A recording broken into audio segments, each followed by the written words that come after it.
Welcome to this presentation on the word subset problems. In this presentation, we will walk through an efficient approach to solving this problem in C++, including the main concepts, key functions, code snippets, and an example walkthrough.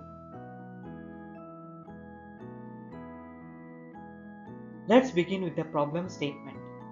The objective is to find words in words 1 that are universal for words 2. A word A is considered universal for word 2 if every character in each word of word 2 is a subset of the characters in A.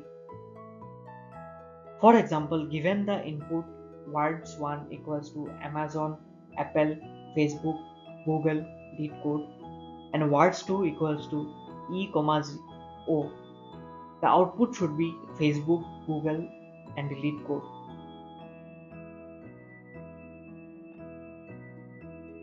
To solve the problem efficiently, the first step is to compute a frequency counter for each words in words 2. We need to determine the maximum frequency of each character across all words in words 2. This information will help us filter the words in words 1. We store the maximum frequency in an array maxfrec of size 26, one slot for each letter. The next step is to filter the words from words 1. For each word in words 1, we compute its character frequency. We check if this frequency meets or exceeds the frequency from maxfrec. If it does, the word is considered valid and added to our result list.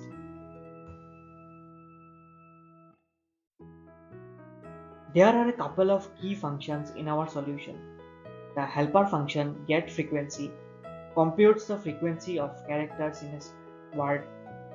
Another important part of the solution is building the maxfrec array, which stores the highest frequency for each character found in words 2. To implement this solution in C++, we need to include some essential header files. These includes IOStream for input-output operations, vector to handle dynamic arrays, string for string manipulation, and unordered map for efficient lookups.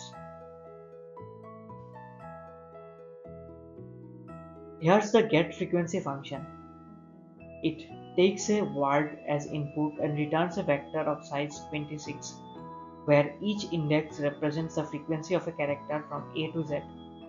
We loop through the word, incrementing the corresponding index in the frequency array. Next, we build the maxfrec array. For each word in words 2, we compute its frequency using the getFrequency function. We update maxfrec by comparing the frequency of each character and storing the maximum value between the current maxfrec and the new frequency. Now we move to filtering words 1. For each word in words 1, we compute its frequency using getFrequency. We check whether this frequency meets or exceeds maxfrec. If it does, we add the word to the results list. In the main function, we initialize the input arrays words 1 and words 2 and then call the words subsets function to filter the words. Finally, we print out the words that meet the criteria. For our example, the result will be Facebook, Google, and LeetCode. Let's walk through an example. Given words 2 equals to E, O, we compute the maxfrec array. The maximum frequency for E is 1 and for O it is also 1. So our final maxfrec array will look like this: 0 0 dot dot dot 1 E 1 O dot dot dot 0.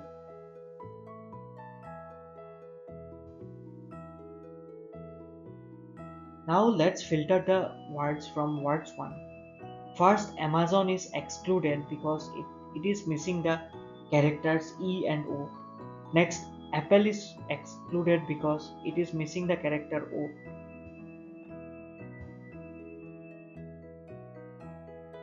On the other hand, Facebook satisfies the MacFrag array as it contains all required characters. The same applies to Google and LeetCode. These three words meet the conditions and will be included in the result.